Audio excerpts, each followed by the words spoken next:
অনেকে আছে অতীতের কষ্ট ভুলতে চায় না, ভুলতে পারে না। কেউ আপনারে ধমকি দিছিল, কেউ আপনার সাথে খারাপ আচরণ করছিল, কেউ আপনারে গালি দিছিল, অনেকে এটারে পেলে পুষে অন্তরে বড় করে রাখে, আছে না নাই? ভুলতে চায় না। মনের ভেতরে রাগ পেলে পুষে রাখা ঠিক না। মনে মনে কয়, তুই আমারে মারছিলি, আমি তোরে মারুম। তুই আমারে অপমান করছিলি ওই দিন, যদি একদিন সুযোগ পাই তোরে হোতা এলামু। আছে না এরকম? সেই 20 বছর আগে আপনার এসে অপমান করছে, ওইটারে পেলে পুষে আপনি অন্তরে নিয়ে বয়ে বেড়াচ্ছেন। আর এই হিংসা ক্ষোভ যদি রাগ ভিতরে রাখেন, এটা আপনারা জ্বালায় দেয় ভিতরে, জানেন? আর যদি আপনি ক্ষমা করে দেন, একেবারে ঠান্ডা। জানেন এই ফর্মুলা আপনারা? এজন্য রাগ, ক্ষোভ, হিংসা কখনো অন্তরে পুষে রাখতে নাই। মা যাদাল্লাহু আবদান বিআফওয়িন ইল্লা ইজ্জান।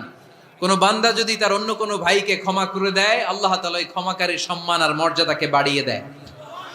আল্লাহ তাআলা নিজে